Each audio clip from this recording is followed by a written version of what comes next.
هلا ومرحبا فيكم في فقرتنا بنص المجتمع. بهذه الفقرة نحب أن نبرز دور السيدات في هذا المجتمع.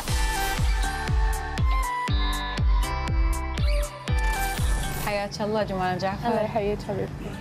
وعرفنا أكثر أن أنت شيف تطويري صح؟ صح. عادي تقولي لنا أكثر عن شنو هو شيف تطويري؟ الشيف التطويري يشوف يعني ممكن يطور على المنيو اللي موجود، ممكن انه يخترع منيو، يحط مثلا وصفات معينه، يعني على حسب المطعم. اذا مطعم مثلا يبي يطور من المنيو القديم وماشي، يشوف السيلز مثلا في اطباق معينه قاعد تمشي، في اطباق لا ممكن نطور عليها او ممكن نلغيها ونستبدلها باطباق ثانيه. بتكلم اكثر عن جمانة جعفر. شنو يعني شلون قدرتي تطورين نفسك عشان توصلين حق لقب تكونين شيف؟ يعني المعروف عن سيدات يطبخون او يكونون بالمطبخ، هذا شيء وايد معروف، ولكن انت غيرتيها وسويتي لها تويست وبنيتي نفسك وكان لك دافع انك توصلين للقب شيف. شلون طورتي نفسك؟ أنا بالبداية ما حتى في بالي إن أنا ممكن يعني أوصل لهاللقب. أنا كان طبخ بالنسبة لي هواية، ويمكن أقولها في كل لقاء إن أيام قبل ما كان في يعني ثقافة بالمجتمع إن إحنا نروح ندرس الطبخ كمجال كدراسة وآخذ شهادة، فاتجهت للهندسة وتمت الهواية موجودة عندي. صراحة من أول ما بلشت، يعني من أول ما اشتركت في برنامج للهواة، هني يعني حطيت ريلي على أول السلم، ولأن أنا يعني كان عندي بعد الحمد لله إصرار وموهبة وكذي، فطورت من نفسي. دخلت كمتدربة أول شيء في مطعم، ومن بعدها خلص دشيت المجال الحمد لله. شيء ثاني بعد عرفناه عنك انك مو بس شيف ما شاء الله، انك رسامة. تشوفين هالموهبة الرسم تقدرين تدششينها مع مجال او عالم الطبخ، ان خصوصا بالاطباق او بالمنيو، ان المنيو لازم يكون بشكل معين، الطبق نفسه لازم يكون بشكل معين، فتشوفين موهبتك الرسم فادتك بهالشيء؟ طبعا اول شيء انا مو رسامه يعني على قدي، احب الرسم يعني كموهبه ثانيه بعد الطبخ. بس انا وايد ملاحظه ان اغلب الشيفs اللي يعني حتى ما شاء الله برزنتيشن الاطباق مالهم يبين انه هو اصلا عنده حس فني. فوايد اعرف شيفs حتى رسامين يحبون يرسمون، فهذا ينعكس على طبقه هو.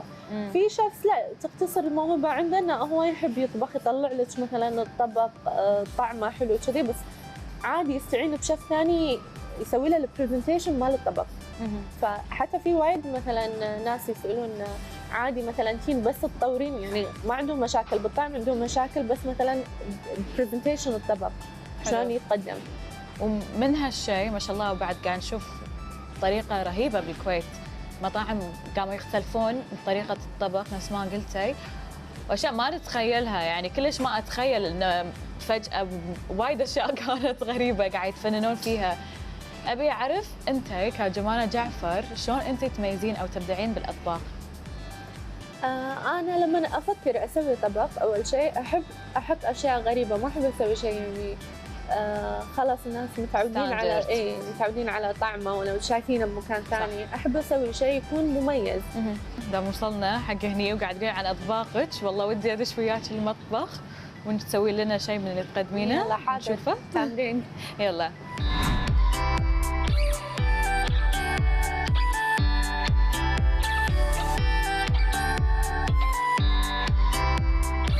كل واحد قام يتنافس بطعم، يعني يكون في يعني مكونات غريبة بالموضوع، شيء ما تخيلناه. صح. شلون تشوفين ان الواحد لازم يقعد يجدد فيها، او ايش كثر يبيله، او شلون يركز على الطبق نفسه؟ هو الطبق وقت اللي احنا نسويه نعطيه فترة 3 شهور تقريبا. اوكي، اذا شفنا سيلز مو وايد ماشيه حلو، هني وقتها نشوف اذا في مشكله مثلا بالتحضير، في مشكله مثلا الناس مو حابه شيء معين، ممكن نطور عليه ونعطيه بعد 3 شهور زياده. اذا ما مشى ليه 6 شهور خلاص هني يكون في مشكله، ممكن ينشال من المنيو، لان في هالحال ممكن يرجع علي انا بخساره. صح. الحين في ما شاء الله وايد بالكويت بالعرب وايد يبون يفتشون مشاريع، فاصحاب المشاريع بدايتهم قاعد تحوشهم صعوبات. شو تشوفين الصعوبات اللي هي قاعد تحوشهم بالبدايه؟ شنو السبب؟ والله وايد اغلب يعني اللي داشين السوق مثلا يمكن ما يعرفون، ما عندهم خبره من قبل.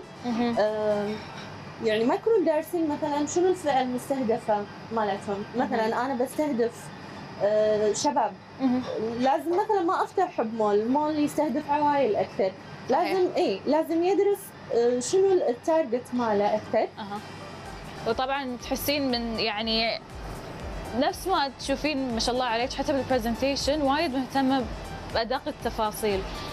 هالشيء تحسين انه نصيحه حق اصحاب المشاريع انه يهتمون دقة على اللي هم قاعد يسوونه؟ هو على حسب شنو الكونسبت ماله. يعني مثلا الدليفري ولا الاشياء اللي كذي ما له داعي يهتم بتفاصيل البرزنتيشن، يركز على الطعم اكثر. بس بالدايننج انا صراحه وايد انصح، لانه مثل ما قلت لك امتى ان الناس تصور هذا كايند اوف ماركتينج حقك انت يعني كصاحب مشروع.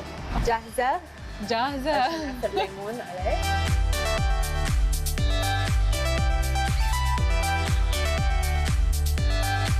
بس السؤال يا على بالي قبل لا اجرب، شنو طبق جربتيه او سويتيه يعني سويتيه حطيتيه بالمنيو توقعتي انه هو راح ينجح وما نجح او ما صار نفس ما توقعتي، وايضا العكس من اطباقك اللي ما توقعت انه راح ينجح بس نجح؟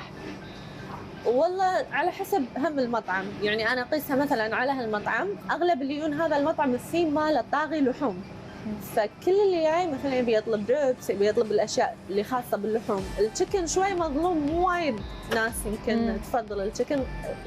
اتكلم عن الزباين اللي جايين ياكلونه هنا. فهذا واحد من الاطباق اللي انا حسيت انه انظلم. حاسه انه شوي صدق انظلم. ما شاء الله لذيذ. الحمد لله عجبت والعافيه.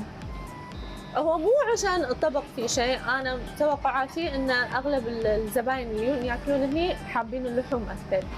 فما يكون اللي ببالك يكون اكثر على التارجت اللي ياك. صح، بس احنا هم لازم المنيو يكون متكامل، فما ينفع احط منيو مثلا كله لحوم. لازم احط شيء حق مثلا الناس الفيجيتيريان، احط شيء حق الناس اللي ياكلون تشيكن، حق اللي ياكلون سي فود، فلازم يكون شوي متكامل المنيو. صراحة أبهرتيني بالتقديم، ويعني حبيت أسألك بعد لأن شلون قدمتي إنه شلون يعني مهم إنك تتميزين بالطبق أو بالديزرت، أو شلون أنت تقدمينه حق الكاستمرز اللي موجودين. هو مثل ما قلنا البرزنتيشن وايد مهم، غير إنه ممكن الناس تصور وتسوي ماركتينج. هو شخص حتى لو ما يبي يصور راح يستمتع بالطبق، يعني العين تاكل قبل صحيح. أنت شنو عندك إن مجال اللي يعني انت تحبينه بالطبخ؟ يعني وين تحبين اكثر المطبخ؟ اي مطبخ تحبينه اكثر؟ انا احب المطبخ الاسيوي، تحديدا المطبخ الياباني.